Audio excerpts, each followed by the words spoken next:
What if I told you that every history book you've ever read is missing an entire civilization? What if there was once an empire so advanced, so powerful, that it spanned continents, built impossible architecture, and possessed technology we can barely understand today, and then vanished completely? Not gradually, not naturally, but erased, deliberately, systematically. They call it Tartaria, and the evidence is hiding in plain sight. The Tartaria conspiracy isn't just another internet theory. It's a claim that challenges the very foundation of everything we think we know about human history. According to believers, a technologically advanced empire once covered massive parts of our world, and its legacy was deliberately hidden, destroyed, or rewritten by those who came after. Mainstream historians dismiss it as fantasy, but the believers, they point to something far more unsettling, evidence that's been staring at us our entire lives. Let's start with what you can see with your own eyes. Look around any major city in the world. Really look. You'll find massive stone buildings, intricate domes, and monumental structures built with precision that seems impossible for their supposed time period. We're told these buildings were constructed in the 1800s and early 1900s. But here's what doesn't add up. Many of these architectural marvels have no clear origin, no blueprints, no documentation of the massive workforce that would have been required. No explanation for how they were built so quickly with the tools supposedly available at the time. Take the Cathedral of St. Isaac in St. Petersburg. Official history says it took 40 years to build, from 1818 to 1858. But when you examine the construction techniques, the precision of the stone cutting, the complexity of the engineering, it's hard to believe this was accomplished with 19th century technology. The same pattern appears everywhere, from the Capitol buildings in America to the grand cathedrals of Europe, from the ornate palaces of Russia to the mysterious structures scattered across Asia. They all share something disturbing, an architectural sophistication that doesn't match the technological capabilities of their supposed era. But here's where it gets really strange. These buildings don't just look advanced. They look connected, as if they were designed by the same architectural mind, following the same principles, using the same impossible techniques. How is that possible when they're separated by thousands of miles and supposedly built by completely different civilizations? Now let me tell you about one of the most bizarre chapters in this conspiracy: the World's Fairs of the 1800s and early 1900s. These weren't just exhibitions. They were massive cities, entire complexes of ornate buildings, intricate sculptures, and architectural wonders that supposedly appeared almost overnight. The 1893 World's Fair in Chicago, for example. Official records claim that in just 2 years, workers built what was essentially a magnificent city. Hundreds of buildings, massive domes, intricate facades, all constructed with incredible speed and precision. And then, immediately after the fair ended, they tore it all down. Think about that for a moment. Why would anyone invest the enormous time, money, and effort to create such architectural beauty, only to destroy it months later? The official explanation?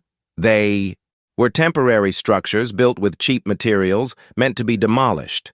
But photographs from these fairs tell a different story. The buildings look permanent, solid, made of stone and steel, not plaster and wood. They show structural details that would take decades to complete, not months. Tartaria theorists believe these World's Fairs were actually a massive deception. They weren't showcasing new architecture. They were repurposing existing Tartarian buildings, claiming them as modern achievements, and then destroying the evidence. It was the perfect cover-up. Take buildings from a lost civilization, rebrand them as contemporary marvels, let the world admire them briefly, and then eliminate any proof they existed before the official timeline. The 1915 San Francisco-Panama Pacific Exposition followed the same pattern. Magnificent structures appeared, dazzled visitors for months, and then vanished as if they had never existed. But here's the most chilling part. In many cases, the demolition was more expensive and time-consuming than the supposed construction. Why go to such lengths to erase something you just built? Unless You weren't erasing what you built. You were erasing what you found. This brings us to one of the most visually compelling pieces of evidence, the mud flood phenomenon. Walk through any historic city district, and you'll notice something strange. Countless buildings appear to be sinking into the ground. Windows and doors that clearly weren't designed to be at ground level now sit partially buried. Grand staircases that lead nowhere. Ornate facades with their lower portions completely underground. In city after city, across multiple continents, you'll find the same pattern. Beautiful, sophisticated architecture with its bottom floors inexplicably buried beneath several feet of earth. The mainstream explanation: natural settling, urban development, gradual accumulation of soil over time. But mud flood theorists see something far more dramatic. Evidence of a global catastrophe that buried an entire civilization beneath layers of earth and debris. They point to historical accounts of massive floods, sudden climate changes, and geological upheavals in the 1800s. Not isolated events, but part of a worldwide cataclysm that literally buried the Tartarian Empire beneath tons of sediment. Look at photographs of San Francisco before the 1906 earthquake. You'll see magnificent buildings with their ground floors partially buried, just like in St. Petersburg, just like in Prague, just like in dozens of other cities around the world. The same architectural style, the same burial pattern, the same mysterious origins. Coincidence? Or the remnants of a global civilization that met a sudden, catastrophic end? But here's what makes this theory even more unsettling. If such a massive mud flood event really occurred, where are the detailed historical records? Why? Isn't this catastrophe taught in schools? Why has such a significant geological event been relegated to footnotes and obscure academic papers?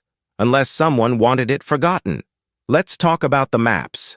From the 16th through the 19th centuries, cartographers consistently marked a massive region called Tartary or Tartaria across their world maps. Not a small territory, an empire spanning from Eastern Europe through Siberia, Central Asia, and beyond. These weren't crude, speculative maps.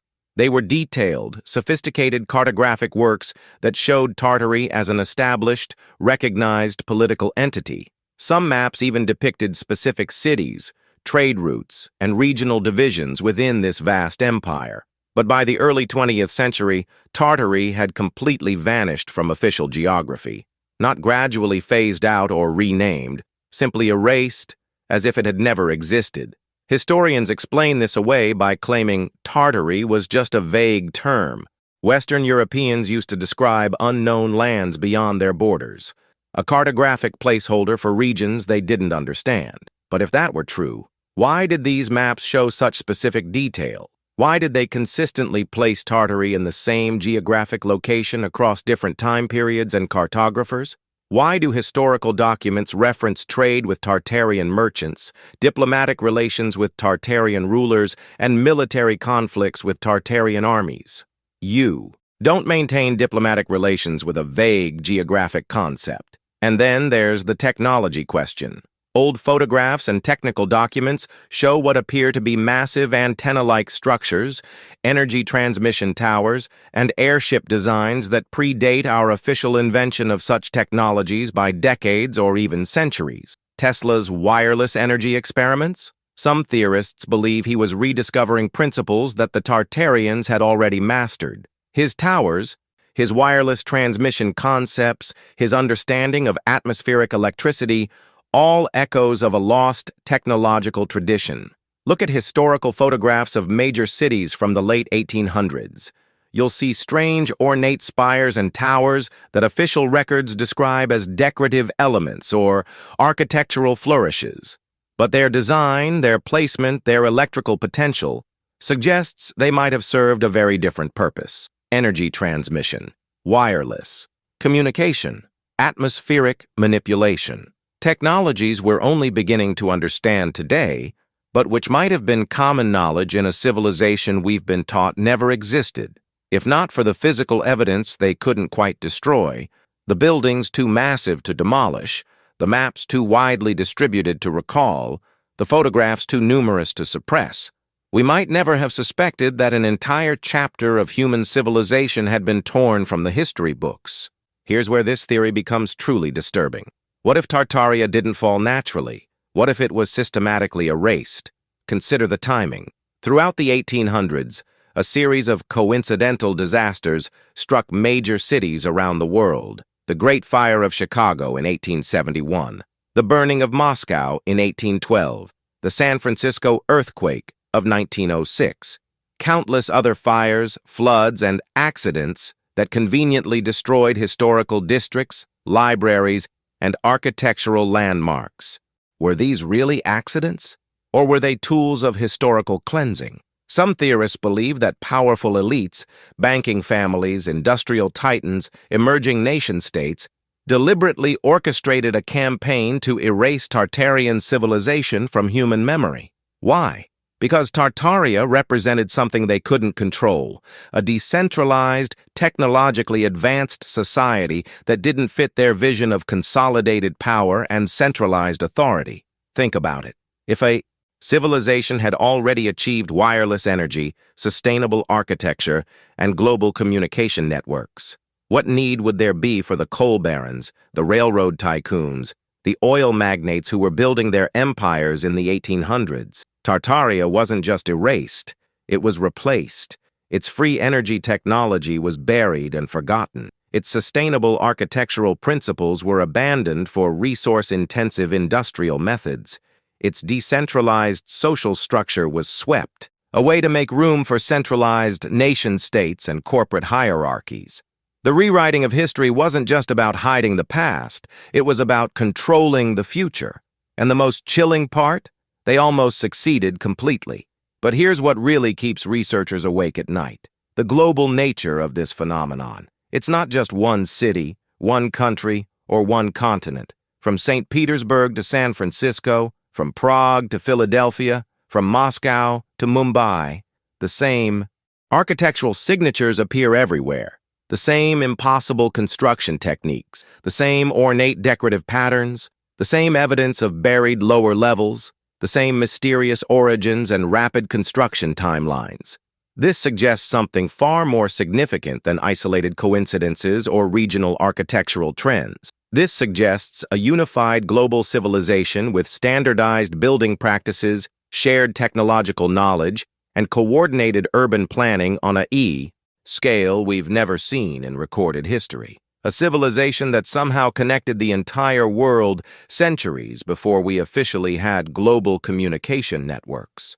A civilization that built to last for millennia, using techniques we still can't fully understand or replicate. A civilization that vanished so completely, so systematically, that most people today have never even heard its name. But the evidence remained, hidden in plain sight, waiting for those brave enough to question the official narrative and piece together the fragments of a lost world. Whether Tartaria was real or imagined, one thing is undeniable. History is written by the victors, and sometimes the most important stories are the ones they choose to erase. Every building that doesn't fit the timeline, every map that shows impossible territories, every photograph that reveals anachronistic technology, every coincidental disaster that destroyed historical evidence. They're all pieces of a puzzle that someone very powerful doesn't want us to solve. But the truth has a way of surfacing, and once you start seeing the pattern, you can't unsee it. This is just the beginning of our journey into hidden history. In our next investigation, we'll explore the impossible maps that show Antarctica without ice, cartographic evidence of civilizations that officially never existed. If you're ready to question everything you thought you knew about human history, subscribe now.